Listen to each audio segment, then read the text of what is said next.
Good morning, everybody. Welcome. I'm Chad Kulas, Executive Director of the Midway Chamber of Commerce, and this is part 5 of our 5-part series for celebration of nonprofits.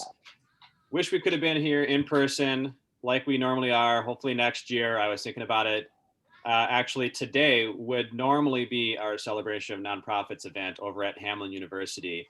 And unfortunately, Jeannie couldn't join us today, our partner at Hamline, who has been our partner for many years now with this project. And we appreciate all the support that Hamline offers. They've been very helpful in helping establish who would be speakers and what our topics would be. So we appreciate everything Hamline does for us. Our sponsor for the series, our title sponsor, is Episcopal Homes. And we also have supporting sponsors, Riverland Bank and Mendoza Law Office. And somebody on the panel today is from Mendoza Law. So at this point, I'm going to turn it over to our moderator. She's on our board and she's from the Minnesota State Fair. Please welcome Chris Noonan. Good morning, everybody. Thank you very much for joining us today. And I think what we'll do first is maybe have each of the panelists introduce themselves briefly before we kind of get into our questions. So let's start with Dawn Zugay. Can you introduce yourself? Sure. Thank you, Chris. And thank you to Chad Midway Chamber and to Hamline University for allowing us to be a part of this program today. I'm just really excited to be here. So my name is Dawn Zugay, and I'm an attorney and a mediator at Mendoza Law Office. My practice focuses on nonprofit organizations. In that capacity, I advise nonprofit executives, work with board members to try and help them start growing their organizations and programs, provide a full range of legal services for nonprofits, including support, legal guidance, for entity formation, obtaining tax exempt status, if there are governance issues or regulation of charities issues. I help with compliance.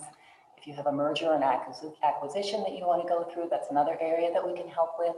And of course, questions related to fundraising, we can help with that as well. And our topic today, fiscal sponsorship. So that's a little overview of the work that I do. I do also work as a mediator. So if there are issues around dispute resolution within an organization, between employees at an organization, that's another service that we provide here at Mendoza Law, and that I work in an area I work in particular. Thank you, Dawn. Next, Joanna Schnedler, can you introduce yourself? Sure. Hi, everybody. I'm Joanna Schnedler. I'm the executive director of the Minnesota Music Coalition. And, looking at the sponsors of the event, I'm also a proud Hamline alum of the nonprofit management and MBA programs there. And prior to the Music Coalition, I've been with that organization since May. And before that, I was executive director for 4 years at the Minnesota Theater Alliance and general manager at the Fitzgerald Theater before that. I'm also the chair of the Richfield Foundation, which is also an organization that does fiscal sponsorship. Great. Thanks, Joanna. And Alexei Casselle. Hi, my name is Alexei Casselle, pronouns he, him, and I'm an 8th grade English language arts teacher at Battle Creek Middle School and St. Paul Public Schools. I'm also a musician of various genres and disciplines, and a board member of the Minnesota Music Coalition, and also excited to talk about a new project today called Voices in the Back. So I'll get into that a little bit later. Great, thank you. Mm-hmm. So Midway Chamber last week had a presentation by Jim Showalter about the economy. And one of the things he said was how during this recent time, this crisis that we've been through, how creativity and innovation and resiliency have really been the key to keeping things moving forward. And so that's why I think today's discussion and panel is really particularly relevant, because it addresses all of those things. So, and then just a note too, that if you have questions, put them in the chat or turn your mute off and feel free to interrupt. So we'll just keep this kind of as a free-flowing conversation about our topic today. So let's start with Dawn. And Dawn, if you could just give us an overview of what fiscal sponsorship is, and when an individual or an organization might look at doing something like fiscal sponsorship. Sure, thanks, Chris. So, kind of piggybacking on what you were talking about as far as an opportunity for creativity and for entrepreneurialism, fiscal sponsorship can really be a valuable way for a social entrepreneur to get up and running more quickly than by using the tax exempt status of an existing tax exempt organization. So essentially, fiscal sponsorship is a method for either a person, a group, or a business to attract charitable funding without having to start its own nonprofit. So it can allow an individual artist to do things like create a mural, or like in the case with Alexei and the Minnesota Music Coalition, for him to get the Voices in the Back organization started up without having to actually start his own 501c3. So typically the 501c3 or the tax exempt entity, we call them the sponsor, and they agree to accept donations on behalf of another entity, and we call that's not tax exempt, we call them the project. And in fiscal sponsorship, the project can actually apply for grants, they can conduct fundraising activities, accept tax deductible donations through but it's all done through the sponsor. And then the sponsor can also provide other services to the project, like an administrative support. But one thing that fiscal sponsors have to be a little bit careful of is that they don't become just a conduit or just a pass-through. So because in order for them to be considered lawful arrangements, according to the IRS, right, the sponsor has to do two things. They have to exercise supervision and control over the funds raised for the project. And the funds are used by the project in a manner that is, and here's the trick, consistent with and in furtherance of the charitable mission of that sponsor. So I guess that's kind of a quick overview of what fiscal sponsorship is. And depending how the agreement is structured, the fiscal sponsor might also provide like administrative services, legal and financial oversight of the sponsored programs. And this allows the social entrepreneur to kind of really focus on executing their mission without having to worry about all the logistics that go with setting up a 501c3. So given that that you just outlined, what are some of the risks, I guess, and benefits of entering into this kind of partnership? So a fiscal sponsor can offer a lot of valuable services and guidance to a new project. So that's really one of the benefits for them. It's like not every individual organization, like with a great idea, has the administrative capacity to establish and run a 501c3 and follow through with the regulatory compliance requirements. And so that can really be a benefit for the project. Another one of the most obvious benefits for the project is the immediate ability to accept donations through the 501c3 status of the fiscal sponsor. They can skip sometimes that time-consuming, expensive process that goes along with maintaining tax-exempt status. It used to take up to a year for an organization to become a 501c3.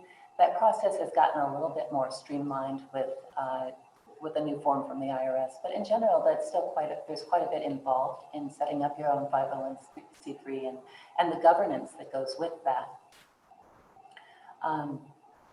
But you asked also about some of the risks that go with it or the downsides to a fiscal sponsorship. It's that a project can lose some of its autonomy. So it's subject to the sponsor's administrative and governance authority. And the sponsor's board of directors has legal control over and the ultimate oversight responsibility for the project.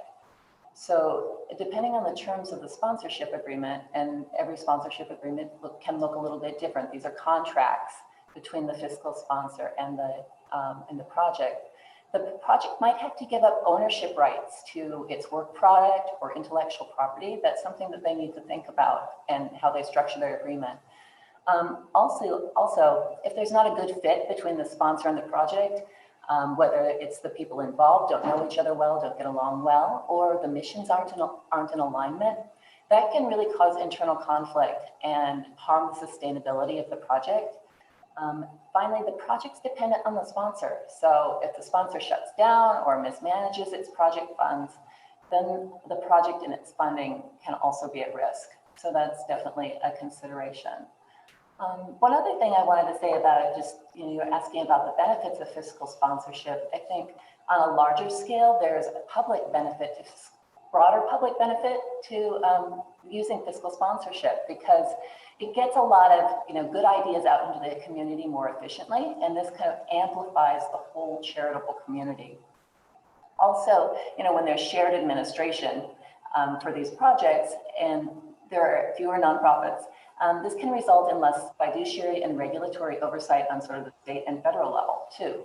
So that's, I think, something we don't always think about when we're thinking about fiscal sponsorship. We tend to think about, the project that's involved or the organization that's sponsoring, but there are these larger public benefits as well.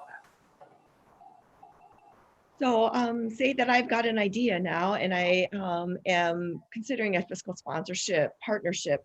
What are some of the steps that maybe I would need to take to start exploring if this is a good option for me? Sure. The individual or group, because a project can involve anything from one single individual to a large group. First, they need to find a sponsor. So they've got to find a sponsor who is a 501c3 designated organization. And it's common for organizations to seek sponsorship from, it's common for projects to seek sponsorship from organizations that they already have a relationship with. And I think that's true of the situation with Alexei and the MMC. I don't know if they want to take a second and talk a little bit about the relationship that they had previous to their fiscal sponsor relationship. So Alexei, yeah, let me ask you, so you have had this idea for this project. What were some of the things that you had to think about before finding a good fit in a fiscal sponsor and to kind of get your ducks in a row before approaching that potential partner? Yeah, so it starts with the creative idea of just like, what are we trying to do here? I had a co-founder, Anastasia Ellis, with me, and we were just kind of dreaming up ideas of, what do we want this project to be, and what do we need to make that a reality? And then, one of the first things we come to is really just the material need of the funding, to get this off the ground. And then so we started looking at grants and things like that to apply for. And to be honest, I'm not that well versed in applying for grants and just navigating that whole world of of nonprofits especially. But so Joanna, was collaborating with me because we know each other from MMC, and was really just offering up that partnership of fiscal sponsorship. And just when she was explaining it, I was like, this sounds amazing. It's basically like I can bypass some of the barriers, paperwork, just arduous process, and really just focus more on getting this project off the ground rather than just kind of trying to be like, okay, how can I create this nonprofit entity and go through that. So to me, it was like seeing someone who this organization that had this status that could be very beneficial to my individual project. The reality is it's like, I don't know what this project is going to be, a year, 2 years, 5 years from now. I hope it's, flourishing and thriving, but the reality is like, when you think about all the steps you have to take just to, essentially become a nonprofit entity, it's like, this was kind of a no-brainer for me. So I don't know if Joanna, if you want to speak to, what your end of that experience was like. Sure. Well, and I might bounce it back to you first, Alexei, and ask if you could tell people what Voices in the Back is about, because I think that's a really big part of. Yeah, so as I was saying, Anastasia Ellis is another musician from the Twin Cities, and her and I met this summer, bonded, and really, in the wake of the social justice uprisings around George Floyd and some of obviously the aftershocks of the COVID-19, pandemic, and just some of the economic repercussions of that. And we're just thinking about, how can we essentially create a space for musicians in our community to not only just kind of speak upon issues that are important to them and feel urgent and timely, but also how can we just continue to show people the art and the music that is coming out of these great cities and the greater, Twin Cities area. So it was really just, that was the motivation, that was the desire behind this project. And essentially it went from, you know, it started as like, well, we could do like a panel not so different from what we're doing right now.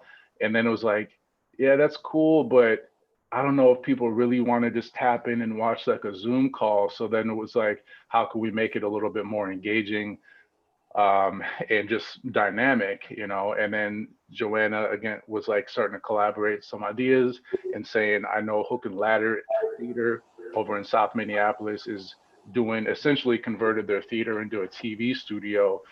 So everything is totally distanced and like there's not a crowd there. It's a built-in camera crew. And so, you know, we started a partnership, really just started communicating with the folks over there. And yeah, essentially was recording live performances, did interviews there. And so that's essentially the bones of what Voices in the Back is. I forgot to mention too that it's not just for local artists. We really wanted to lift up artists who identify as Black, Indigenous, and people of color, and other marginalized communities to make sure that those voices are heard.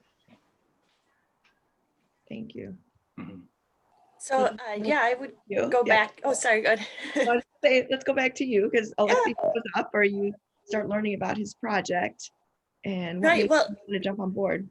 Yeah, you know, so Don spoke to, you know, the mission fit and everything that goes with fiscal sponsorship, and I think that's really key here, which is why I appreciate, Alexei, you saying a little more about Voices in the Back before I gave that answer, because the Minnesota Music Coalition is an organization, a nonprofit that's been around for close to 10 years and supports and connects Minnesota's diverse music community in a number of different ways. We have a tour that we take around the state, Caravan du Nord. We have an annual conference, Minnesota Music Summit.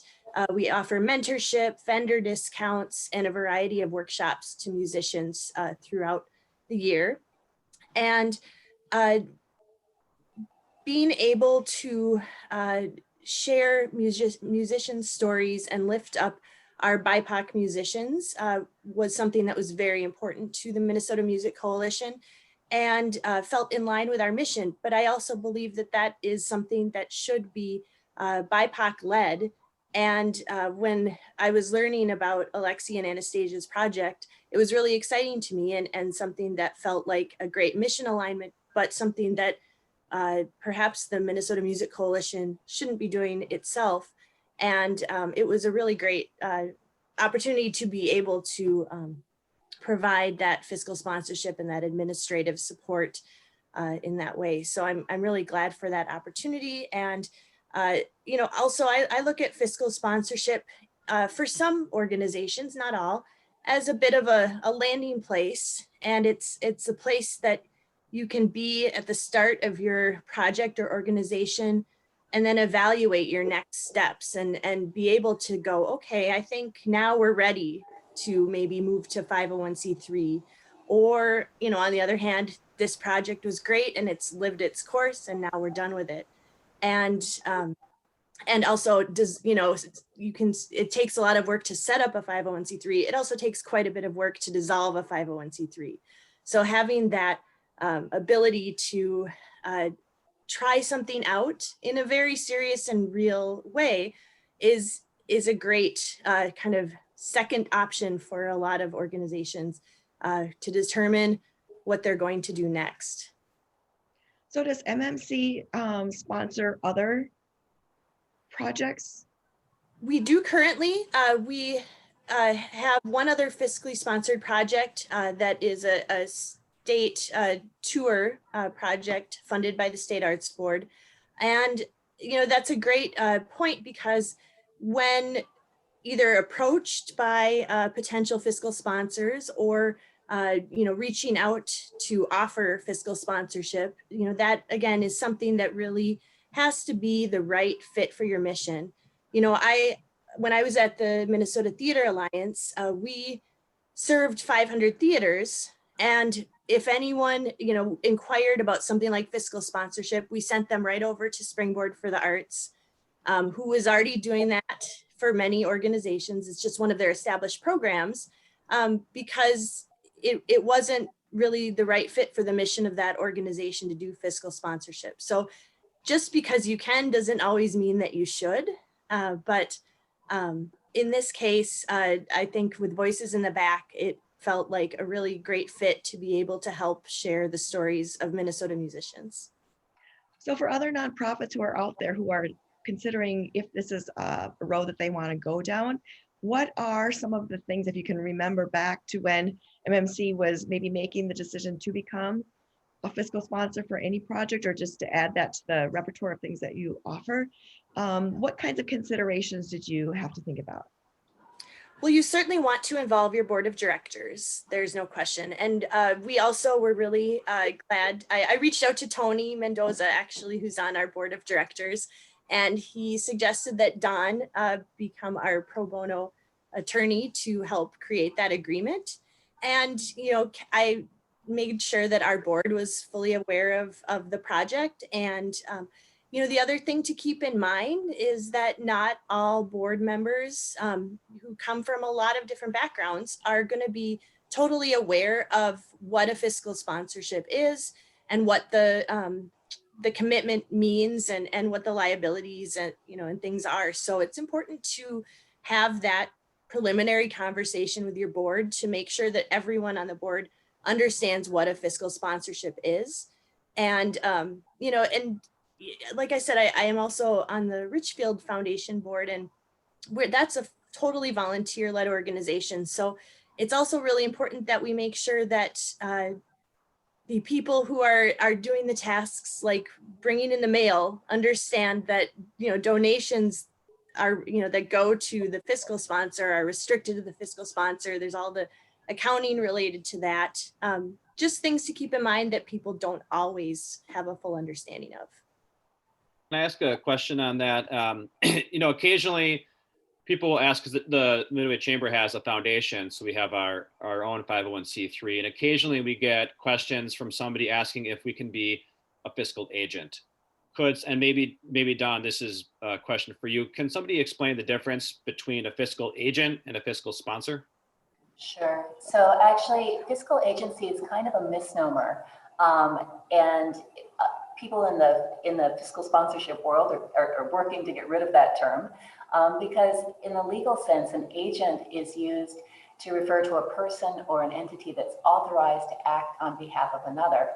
And it doesn't really appropriately describe what the fiscal sponsorship relationship is. So in the fiscal sponsorship, the fiscal sponsor is actually the entity that has that tax exempt status, and it's exercising the due diligence and oversight in determining whether to fiscally sponsor a project. So fiscal sponsorship is more appropriate description of the relationship when you've got this tax exempt organization holding money and exercising oversight over another organization's activities. Does that answer your question? I think so. And I also guess sometimes when somebody asks for a fiscal agent, they really mean a fiscal sponsor. Yeah, so typically, the word fiscal agent doesn't have a real precise definition. And I think if they're looking for an organization that is going to be able to work with them and support them, instead of them having to establish their own 501c3, then they're looking for a fiscal sponsorship. So building on that, what are some of the key components of a fiscal sponsorship agreement? So, sure. It's important to recognize that every situation is unique, and that these fiscal sponsorship agreements are actually contracts between the sponsor and the project. And so they're going to be set up in terms of the needs of that particular sponsor and that particular project. But some things that you want to make sure that get covered in the agreement, and again, there are a lot of different ways to set them up. Two popular ways are something called the comprehensive fiscal sponsorship, and another way to set them up is called a pre-approved grant relationship. But whether you're going with the comprehensive fiscal sponsorship or the pre-approved grant relationship, it's important to establish at the beginning what type of entity the project's going to be. So that's an important aspect of it. And so, like Joanna was talking about, what process the sponsor is going to use to maintain the funds for the project, because they have to make sure that those funds remain segregated. What's the process that sponsor is going to require for release of those funds, right? How is that something that's going to have to go through the board? Is it going to be an automatic release of the funds at a particular time? What type of reporting is the sponsor going to require? How often is that project going to have to report back? Is it annually? Who's going to be doing the reporting to the donor organizations? Those are all things you want to think about. Who's going to have the primary responsibility for fundraising? Is it going to be the project, or is the sponsor going to take that on? Another really big thing is what supports is the sponsor going to provide? So are they going to provide administrative services? Are they going to share office space? Is it technical assistance? Those are some things to think about. There's a lot that goes into it. The sponsors, ultimately, you have to include in the agreement that the sponsor is going to retain the right to determine the use of the funds raised for the project. That's sometimes called the variance power. And that's essential in the agreement in order to make it in compliance with IRS regulations. But it's something I think sometimes projects don't recognize, is that the ultimate right to determine the use of the funds does sit with the sponsor, not the project. Like I mentioned before, if there's any intellectual property that's generated by the project, it's good to consider ahead of time who that's going to belong to. Often if it's a comprehensive fiscal sponsorship, that the idea is that intellectual property automatically belongs to the sponsor. But like I know in the situation with MMC and Voices in the Back, they wanted to make sure that Voices in the Back retained the right to any kind of intellectual property that was generated. So that was something that we made sure to have in the agreement. Also, often the sponsor charges an administrative fee for being the fiscal sponsor. And that's a typical thing. It can be anywhere between 5 and 15% of the donations that are received. But there are creative ways around this. So you could write it into grant applications if that's something that you're trying to avoid. But again, it's something for both the sponsor and the project to consider, will there be a fee? Another big thing is employment relationship between the sponsor and the project. So will the project staff be employees of the project or of the sponsor? If there are multiple people working for the project, what is their relationship going to be to the sponsor? So the sponsor's got to think about, you know, do they want to take on the responsibility of having more employees who are part of this independent project? And at the same time, the project needs to consider, do they want to remain independent contractors or be employees? So the type of supervision the sponsor is going to have over the project too is another thing to think about. And finally, how long the sponsorship is going to last. Like Joanna mentioned, sometimes the sponsorship is, you know, it's an organization that just needs a little help getting off the ground, and then it's going to go on and form its own 501c3. Or maybe after the initial sponsorship, the project gets spun off to another organization's 501c3. So thinking about how long that's going to last and how it will wind up are all things to take into consideration. Great, thanks. So Alexei, before you signed the agreement, Don just outlined a lot of different components. Was there anything in there that really got you thinking, or was a cause for concern, or made you look at your project differently? You know, some advice that you might give to other people who are looking at these big, long agreements. I know, it's a lot.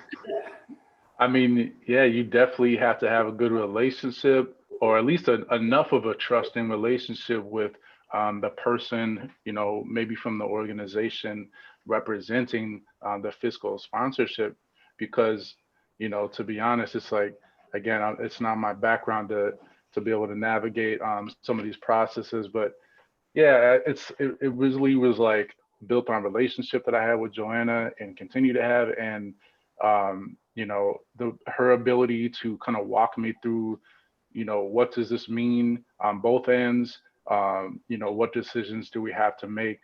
And, you know, as Don was talking about, like, you know, who owns the intellectual property, things like that, whose job is it to kind of fundraise and get, get more backing for this project. So it's really just like it's an ongoing process, and I think Joanna and I are both learning in real time as we go along with it. So I'm kind of speaking, from the perspective of someone who's like, I'm still very much in this and learning as I go.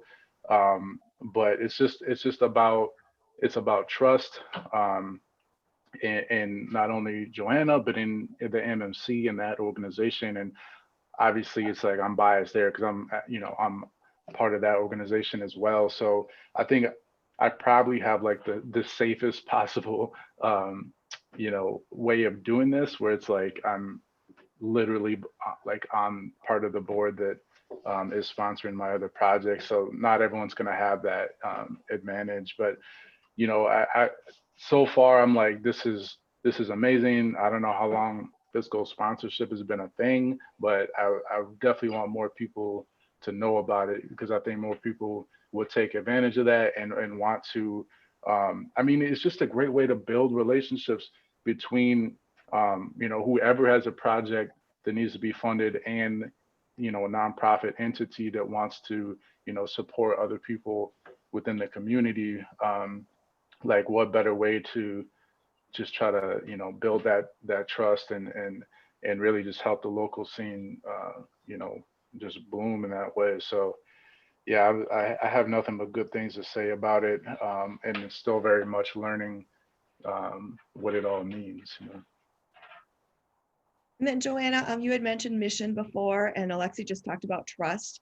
What other components of like the legal document and the legal arrangement are most important, do you think, to both MMC and then to fiscal sponsors in general?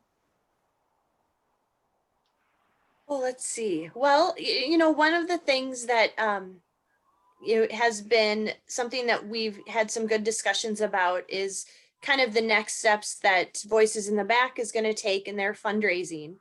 And while our agreement is set up so that they will do that fundraising, we have to have some accountability for that. And so as they produce their materials or their copy for fundraising, I'm reviewing that, making sure it meets the states and the federal guidelines for what is appropriate for fundraising. And it's been, I've shared some information with them on the front end to say, here's what is required of it.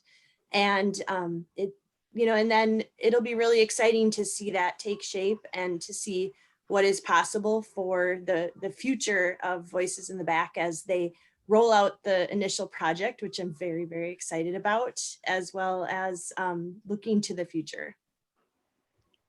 And so Alexei had mentioned that, he didn't know that fiscal sponsorship was a thing that you could go out and find. So do you have any advice for other nonprofits? Is this something that they should go out and solicit? Or how do we get the word out?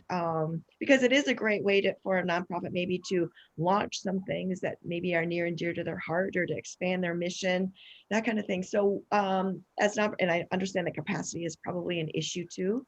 But what advice or thoughts do you have for other nonprofits who maybe want to advertise or promote the fact that, this might be an opportunity for somebody who's got an idea, but maybe really can't take those 501c3 steps? Well, I believe that first you need to take a look at your organization's own capacity for some administrative support, and certainly, there is some fee revenue from the fundraising of the fiscal sponsor that can offset that.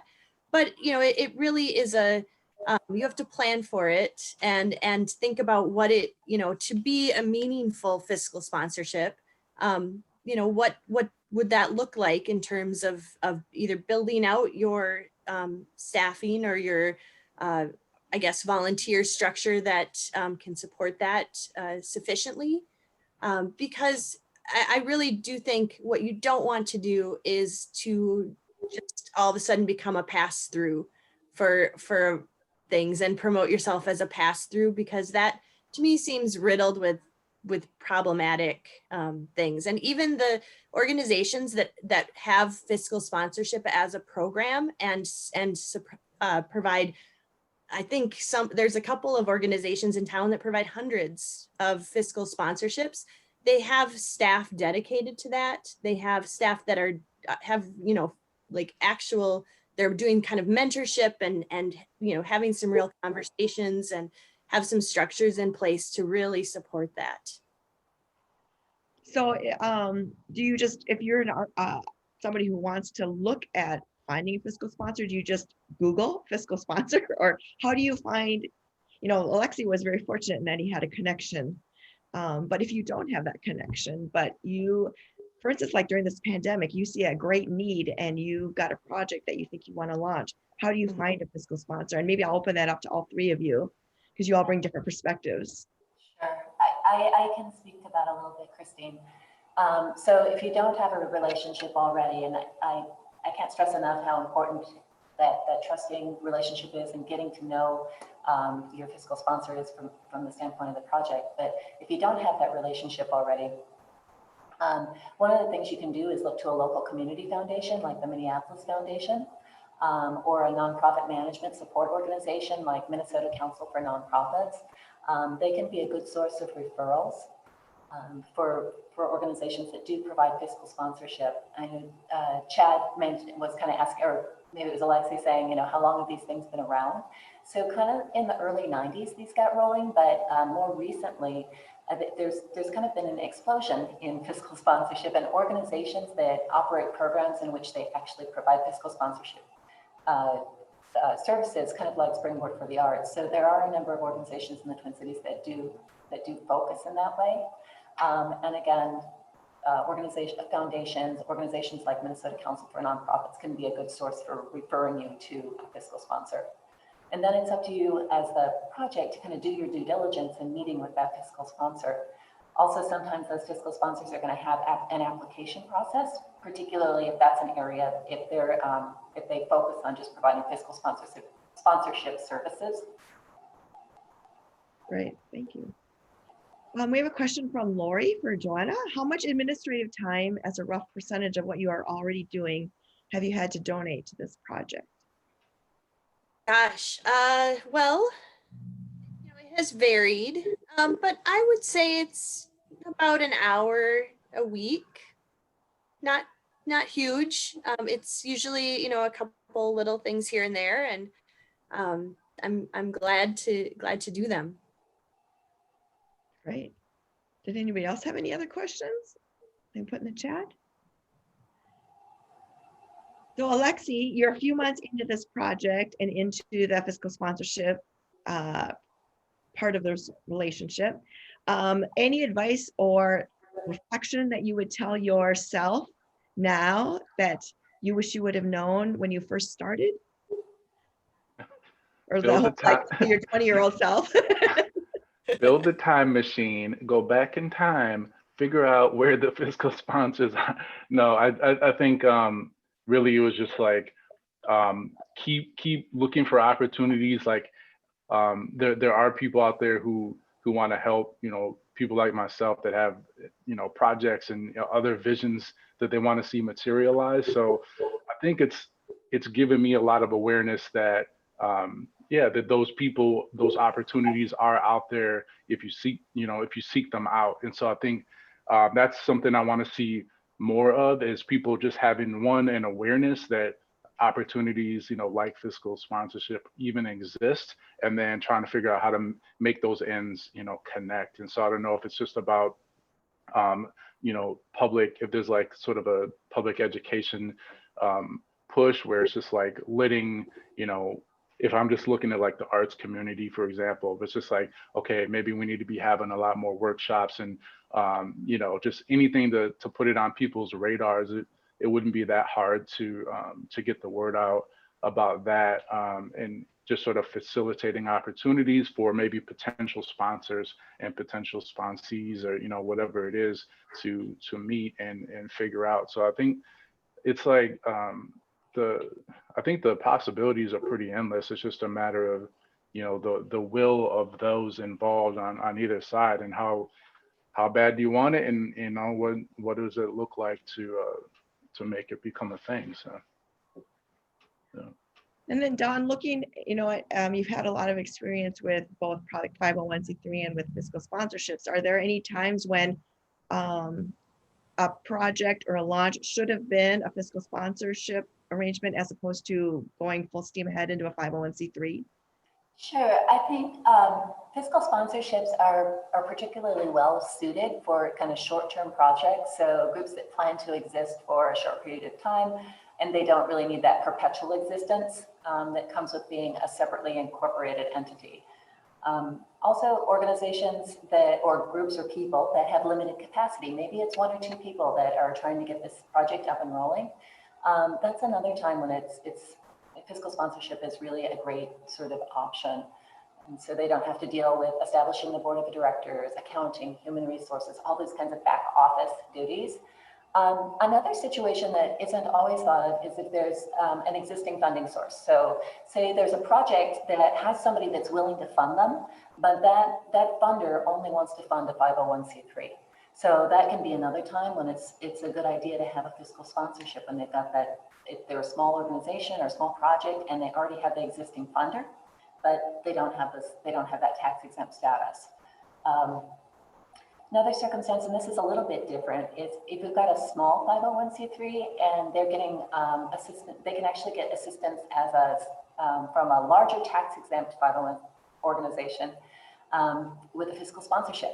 Because again, that larger organization is kind of taking on those back office duties. And it allows that smaller organization to really focus on its mission and on the work that it's doing. Great. So Tony has a question, I think, to any of the panelists. Joanna, how do you assess what to charge in terms of an administrative fee? Well, administrative fees can vary. I believe they are typically, people are charging like 3 to 7% and somewhere in that ballpark. And, so we had some, Don and I had some conversation about that too. And I am blanking on what we landed on. I think we're at 5%, but to me, it felt like it should be something that would reasonably cover the administrative expense and at the same time not be prohibitive, because it was important to us that it was a successful endeavor. And I will also add that this was a project that MMC really wanted to see get off the ground. So we also sponsored it, from a donation standpoint. And yeah, Don, I don't know if you want to say anything more about the admin fee. No, I think you did a good job of covering it, Joanna. But I think it varies from region to region too. I've seen administrative fees of anywhere between 3% and 15%. And I think a lot of it depends on how much work the sponsor is doing too. That can make a difference. So, is the project serving as, are they employees? How much reporting back and forth is there? How much of the accounting responsibility is there? Are you actually sharing office space? So a lot of it depends on how much sort of administrative work the sponsor is doing. And is there an instance where there is no funding to begin with? And so if the fee is based on percentage, are you basically committing then that you will at some, to a certain point, donate administration fees until that funding comes in, and then there is maybe the likelihood that no funding comes in? And is that part of the risk you take as being a fiscal sponsor? I mean, I think that's definitely something that the sponsor and the project can negotiate at the beginning, and that's part of the conversation they're going to have when they think about what should this administrative fee be. It could be that rather than making it a percentage of the donation, there's a small amount that's charged initially, and then from when donations do begin to come in, then it becomes a percentage. So the project and the sponsor can think about how they want to structure that. There's a lot of flexibility there. They can be creative and actually write that amount into the grant application. so that hopefully then neither the sponsor nor the project are responsible for start having that money like out of pocket at the beginning. Right. And have any of you run into anything, this is a question from Lori, that you didn't expect, both pros and cons? I for wouldn't both say parties? this is, oh, sorry, someone want to fill that? Okay. Right. I wouldn't say that this is like a con necessarily, just something to take into consideration is that, our initial funding has come from a grant, Minnesota Regional Arts Council grant. And so this wasn't specific to fiscal sponsorship necessarily, but just it was more about the terms of the grant. And so it's just we couldn't start production on our video series. Essentially we couldn't start spending money until a certain time and place. And so that was just one thing where it's like, we just had to, as excited as we were to get in and start making it happen, it was also like, okay, no, there are terms and boundaries, and some of that is specific to like different grants, but I think some of that, maybe there's terms and other limitations to be aware of with fiscal sponsorship, which I can't really articulate at the moment, but I don't know, Joanna, if there's something you want to point to in that regard. Yeah, the only other thing that I would add is that I think it's always important to just continue to be aware of potential conflicts of interest. And Alexei mentioned that he's on the board of MMC. And so, and as a board member, he could not receive compensation from the MMC, as a staff person. So, at this point, Voices in the Back is not at a level where it has paid staff or compensation of that manner, but that's the kind of thing that we would have to just keep being aware of and discussing as the organization grew. And Alexei, you mentioned that there were some restrictions about when you can start your project based on the grant. So, but do you have a timeline of when you'll be releasing some material, and how can people find it? It's a question from Tony. Thanks, Tony. Yeah, so we're expecting to start releasing episodes of Voices in the Back probably the third week of January 2021. So we basically have about five episodes filmed, and now we're in the video editing process. And so we just want to make sure that everything looks right, sounds right before we start putting material into the world, because once you put it out there, you can't take it back. So we're just trying to, we're all pretty new to this. Like, again, I'm a musician. My background is not in like, graphic design or making videos or anything like that. So I'm having to learn a lot as I go, as is Anastasia. So, but it's beautiful. We have volunteers already for Voices in the Back who are helping us get the word out, largely through social media. So you can find, our handle just literally Voices in the Back on Instagram, Facebook, we have our own YouTube channel. So that's where, the videos will be released. We're going to do kind of like a synchronized, premiere of each episode, as they are released. So yeah, if you find us, if you go to any of those social media channels, you should be able to find us there. And, hopefully by the time they're ready to drop, we've done our job and made a lot of noise about it and trying to get as many eyes on it as possible. So.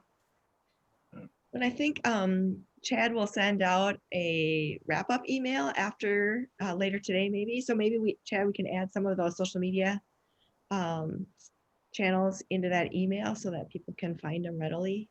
Absolutely. Is there information on the MMC website as well about this project, Joanna? Not yet, but there will be. Great. So we're down to just a few more minutes. Does anybody have any great examples of fiscal sponsorship arrangements that just knocked it out of the park, and what made them so successful? You know, while people are thinking about that, since we're talking about music and BIPOC members in the music industry, I'm just going to do a little plug for a book people might want to read. If they're interested in that subject, it's called Got to Be Something Here, The Rise of the Minneapolis Sound. It's by Andrea Swenson, who's a DJ on The Current, and it was a winner of the Minnesota Book Awards, which is done by the Friends of the St. Paul Public Library. And it talks a lot about the rise of the music world in Minneapolis that led to the sound that Prince popularized throughout the world. So Prince is mentioned in here, but a lot of the book is about who was around before Prince and what led to people like Prince. So if you're interested in this stuff, I'd encourage you to check it out. It's a good read. Great. I do have one quick question. Yeah. So a nonprofit that's running, so you do this sponsorship with the thought that if it works, it's going to move back into the nonprofit.